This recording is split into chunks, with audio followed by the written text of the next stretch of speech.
You wake up on a beach, naked and afraid. Looking around, you don't see anybody, but you feel people lurking in the shadows.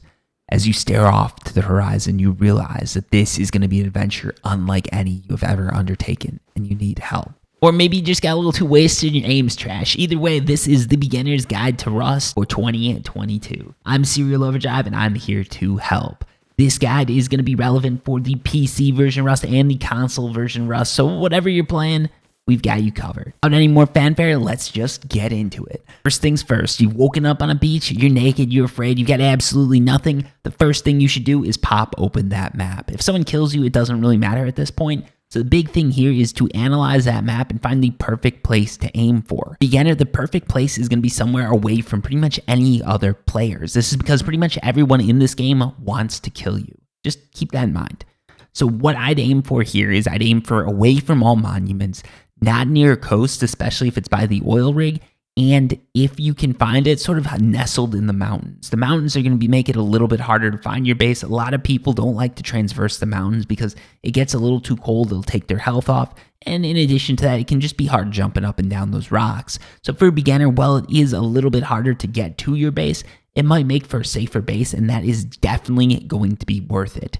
Now, when I say away from the monuments, you want to be away from sort of red card and a lot of blue card monuments, but some monuments you can still be close to and feel relatively safe with your base location. Monuments that I would consider okay are the supermarket, the gas station or Oxum's gas station, the mining outpost, harbor, satellite dish, lighthouse, and any of the fishing villages or anything like that. Basically, the monuments that no one really visits. As you get more and more into the game, you're going to realize what those are, but the ones I listed off just now are pretty safe to build near.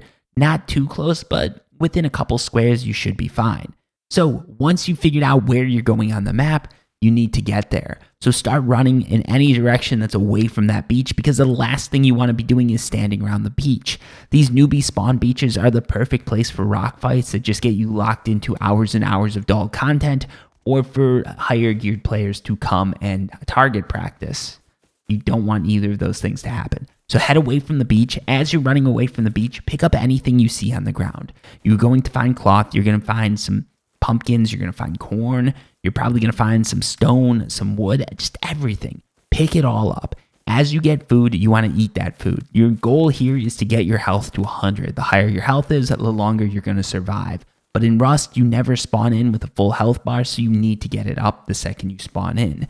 You can use the cloth to create bandages, but in my opinion, I'd hold off on that for now. What I do instead is every time you get 30 cloth, create a sleeping bag and drop that sleeping bag somewhere on your run. What you're basically doing is dropping spawn points. That's what sleeping bags are. That will allow you to spawn closer to that destination that you're aiming for. Once you get within your range of your destination, you're going to need to start farming up materials.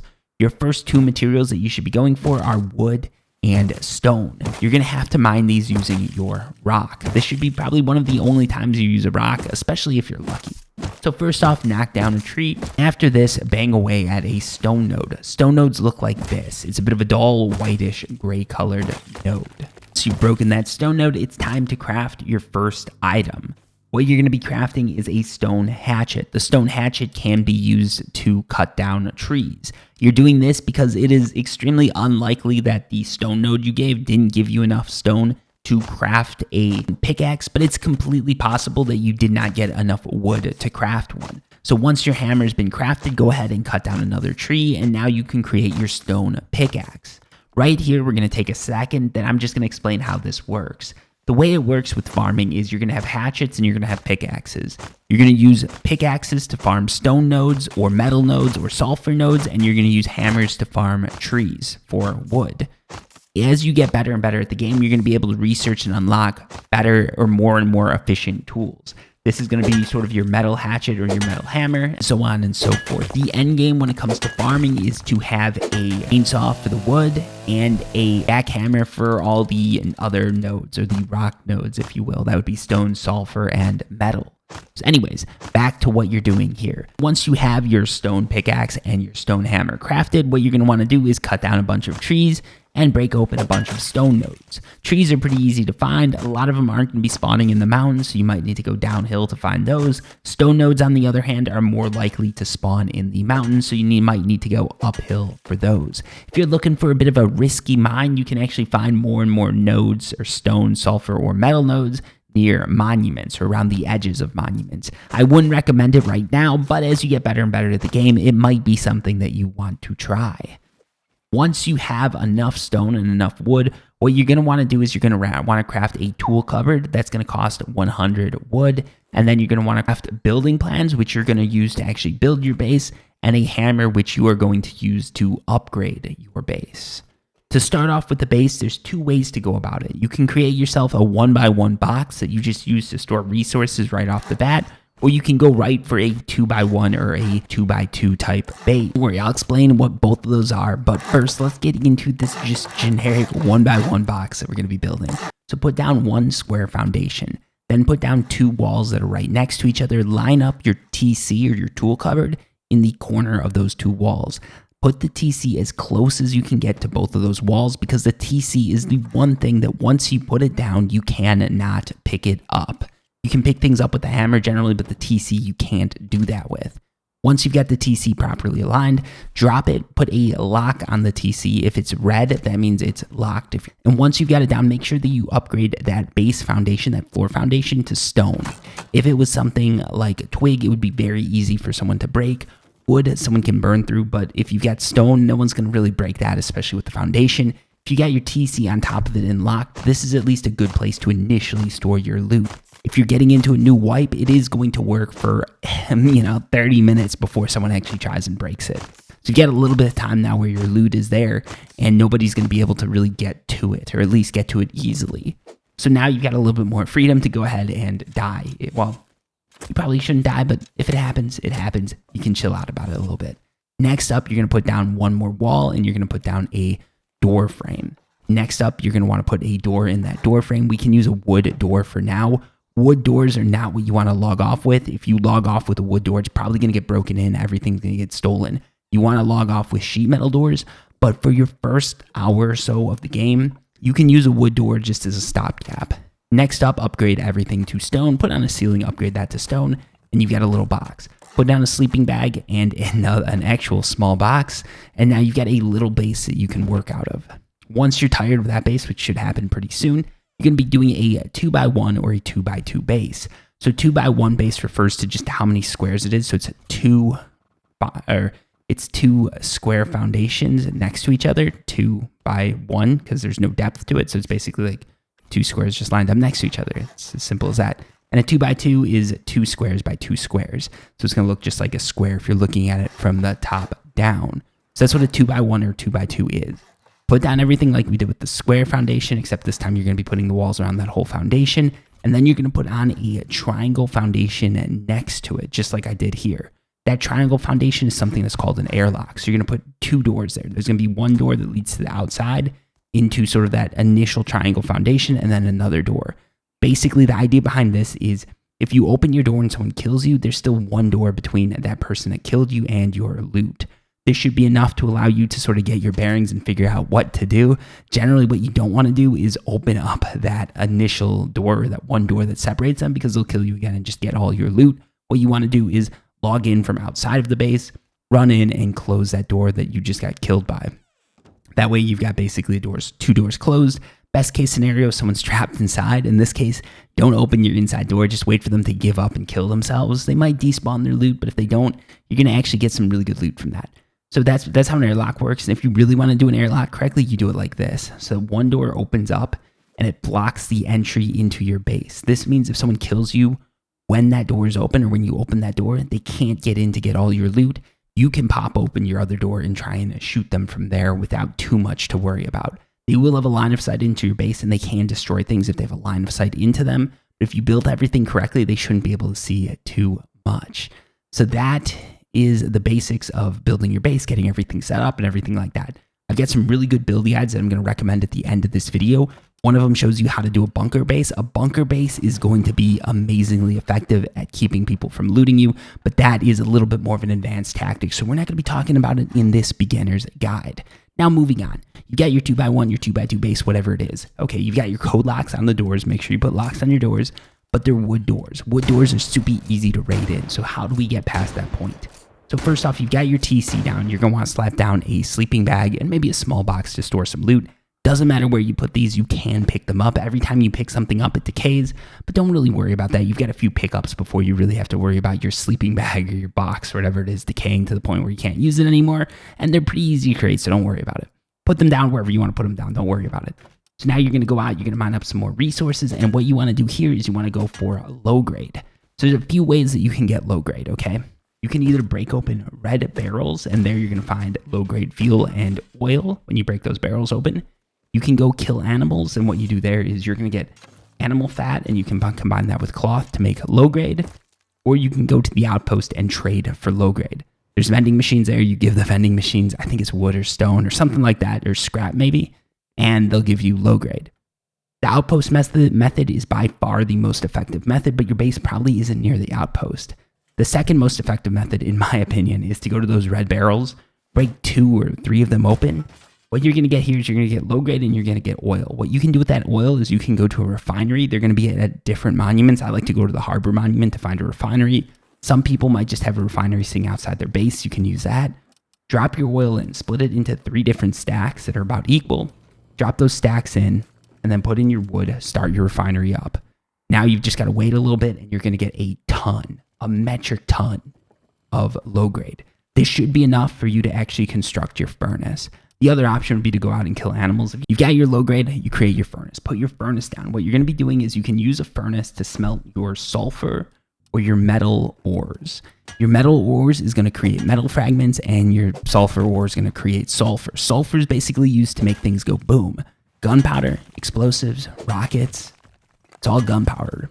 So you're going to need gunpowder, but we're not going to worry about that yet because this is a beginner's guide. What we are going to worry about is your metal fragments. So what you're going to do is you're going to take a stack of metal fragments. You're going to get them from these stone nodes, or not stone nodes, from these nodes that look like this, or like grayish sort of silvery nodes. This is where you get metal fragments from, okay?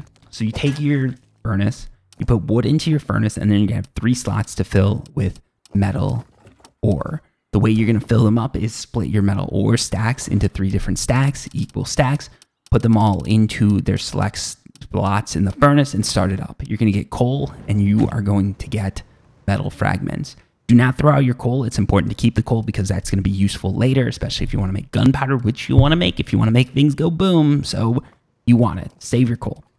Now that you've got your metal fragments, you can actually create your sheet metal doors. This is going to be used to lock down your base. Pull out your trusty hammer. You can unlock the lock, pick up the lock, and then you open the door and pick the door up. Smash your sheet metal door down, throw a lock onto it, and bing, bang, boom, you're good to go. At this point, you can probably log off. You're fairly safe. Your base might get raided if you're a couple days into wipe. But if you're a brand new wipe, you're probably good for at least 6 to 12 hours. Let's face it, people are no lives. They're going to just come and raid newbie bases like it's nothing. So you don't have that much time. But it is nice to have those doors down because that does give you another layer of protection. What I like to do, first door is going to be a wood door. Next door is going to be a metal door. If I've only got enough metal fragments to make one door. The reason I do this is a wood door, a lot of more advanced raiders are going to skip because they're thinking, well, it's a wood door. There's nothing too cool behind it, so I don't care. I'm going to go on to that metal door that's going to give me something cool. People who can break through that wood door, they're going to break through it. They won't have the gear to get through that metal door, so they're going to walk away. And now if a raider comes by, they're going to see a base that looks somewhat raided, and they might not bother with it. Here we should address this. Your TC needs to have resources in it because all bases decay. The bigger you build a base, the more stuff you put into a base, or more stuff you put on a base, specifically doors.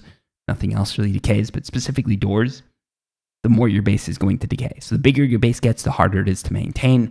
Those massive Zerg clan bases, that's why they seem to fall apart so fast, because the clan just gets bored, there's not enough people online, and the base just goes to ruins. Whereas a small 2x1 or 2x2 base, that's going to last a lot longer. That's the awesome thing about small form bases. The not so awesome thing about those bases, super easy to raid. Again, I've got a video, bunker bases, that's going to help you out. But moving on. The other way that you can get metal fragments is by using a recycler. So every monument has a recycler. What you can do is you can go to that recycler, you can put a bunch of junk into it. Actually, it's not junk, it's stuff that you should be using later game, but you can put a bunch of that stuff into it.